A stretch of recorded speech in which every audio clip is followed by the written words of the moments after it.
The blood is pooling on the asphalt. Your hands are slick, and you are the one holding the kit. If someone is bleeding out in front of you, most $200 trauma kits will fail before help ever arrives. This video is for education and preparedness purposes only. It does not replace formal medical training or emergency medical care. That is the truth nobody wants to admit. Most pre-made trauma kits are a scam. You are not paying for life-saving capability. You are paying for a fancy pouch stuffed with items that look reassuring but do not stop real bleeding. This kit costs around $250. When you are dealing with a car crash, a chainsaw slip, a workplace injury, or a bad fall that severs an artery, those pre-built kits you see online or on store shelves become a problem. They are full of comfort items, things meant to make you feel prepared, not things that actually keep someone alive. That is not readiness. It is a false sense of security. And bleeding kills fast. Trauma care follows one rule: stop what kills first. For about $250, I built this kit the right way. Real combat-proven gear. Focused first on catastrophic bleeding, then on airway, breathing, fractures, eye injuries, contamination control, and basic patient monitoring. Here is what most people miss. In commercial trauma kits, 70 to 80% of the cost goes to the container, shiny plastic, Velcro, Molly, organization that looks good online.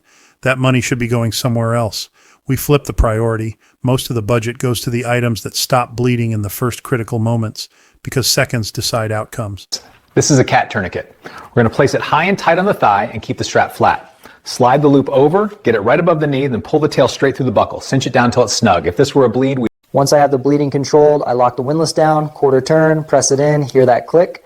The bar is captured in the clip and cannot spin back out. Tail secured under the band, nothing loose, nothing flapping. I give it a... Pull all the slack out of the strap. That gives the windlass less work to do. Once it's snug, grab the rod and turn. Think slow and steady. Each full rotation adds pressure. When it feels firm and the bleeding... I am a former flight medic with the 160th Special Operations Aviation Regiment, the Nightstalkers. I have treated gunshot wounds, blast injuries, and traumatic amputations where help was hours away. I have seen what works under stress and what fails when it matters. Let us build this correctly. You need 2 tourniquets, always 2. Cheap knockoffs fail. They snap. They slip. They do not fully stop blood flow. 2 injuries means 2 tourniquets. Arterial bleeding can be controlled in seconds. Bleeding kills fast. Chest seals matter. Penetrating chest trauma does not look dramatic. Lungs collapse quietly.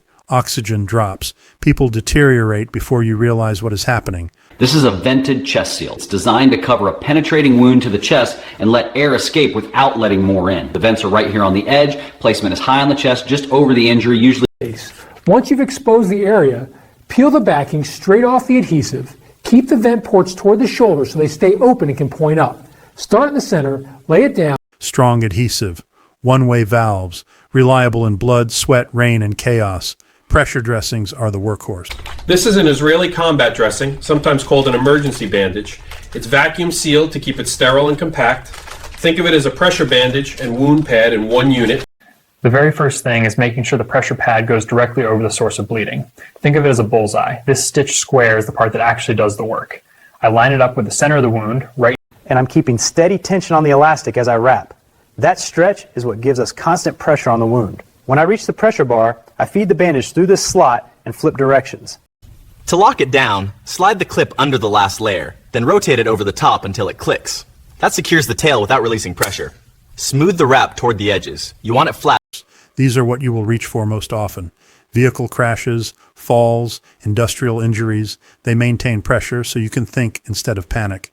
Gauze still matters. Plain, sterile, compressed gauze works when used correctly. Tight, deep, layered. Technique stops bleeding, not marketing.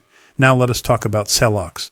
Celox is not comfort gear. It is what you reach for when you are losing ground. Celox isn't the first thing we reach for. Standard direct pressure should always come first. If that pressure isn't stopping the bleed, that's when this comes out. In a wound like this one, you'd use the Celox to pack into the When you open a Celox packet, you don't need to unwrap all of it at once. Tear the top, pull out just what you'll use, and keep the rest clean. Start feeding the gauze straight into the wound cavity. I carry 1 pack, not 5. If you are packing a deep, irregular wound, especially in the groin, armpit, or neck, and pressure alone is not holding, that is when Celox earns its place. Tourniquet when possible. Pressure and packing always. Celox, when anatomy or stubborn bleeding limits control, it helps good technique. It does not replace it. So what actually saves lives in the first few minutes? Stopping what kills first. Airway problems come next. Shock and trauma cause airways to fail quietly. A simple nasopharyngeal airway keeps oxygen moving when the patient cannot protect their own airway. This is a nasopharyngeal airway, or NPA. It's a soft, curved tube that keeps a patient's airway open when they're not able to on their own. To pick the right size, we measure from the tip of the nose to the earlobe on the same side. Lubrication makes all the difference. A small bead right on the tip is enough. I just work it down the first couple inches so everything is glossy but not dripping. Now look at the nostril. We're not going up toward the eyes. We keep the tube flat, parallel. We're going to slide the airway in along the nasal floor, tip toward the back of the throat. Gentle pressure, no forcing, and a small twist will let it follow the natural curve. When the flange rests flush against the nostril like this, we're in. That's our stop. Small tool, big consequence. Splinting matters. Broken bones bleed. They worsen shock. This is a SAM splint. It's a lightweight sheet of aluminum sandwiched in foam. Flat like this, it's floppy and not much use for support. The magic happens when you give it a gentle curve. By bending it lengthwise, the metals form an arch. Now it's rigid and will hold that shape until you open it back up. That stiffness is what lets us... I'm laying the shape splint right over the jacket sleeve. That keeps the skin protected and is perfectly acceptable in the field. Notice how I let it run well past the wrist and up behind the elbow. I want it to support the joint above and the joint below the suspected break. With my hand here at the elbow and another under the wrist, I can check that everything lines up straight. Start your elastic just below the wrist, overlap each turn about halfway, and keep the tension firm but not tight. We want support, not constriction. Once you reach the end of the splint, tear the wrap and press it down to lock it in place. Give the limb a gentle rock, stable, no slippage. Fingers still move. Stabilizing fractures prevents further damage and buys time. Eye injuries are overlooked until they are permanent. Fuel, chemicals, dust, debris, immediate eye irrigation can prevent lifelong vision loss. Personal protective equipment is not optional. Gloves, a protective mask. Real responders manage the scene. They do not become the next patient. Lighting matters. You cannot treat what you cannot see. A hands-free headlamp keeps both hands working in the dark during power outages and at night scenes. Monitoring matters. A quality pulse oximeter tells you oxygen levels, pulse rate, and trends. It warns you when someone is deteriorating before it is obvious. Information beats guessing. Slide the sensor over the finger until it seats fully. Close the clip and let it settle. Strong, even light lets the device read clearly. Within a few seconds, the display shows oxygen saturation at 98% and a steady pulse of 72 beats per minute. Tools matter. Trauma shears, medical tape, and always include 2 plastic bags. Trauma care is messy. Blood-soaked gauze and contaminated gloves create new hazards if you do not control them. One bag is never enough. One for active care, one for containment. Professionals think about this before it becomes a problem.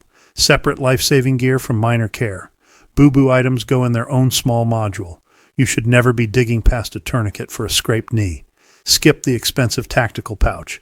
A bright, rugged hardware store tool bag works better. High visibility, durable, easy to grab under stress. Pack the kit with intent. Tourniquets on top. Pressure dressings next. Chest seals and gauze protected. Celox accessible but not primary. Airway, gloves, mask, splint, pulse oximeter along the sides. Headlamp easy to grab.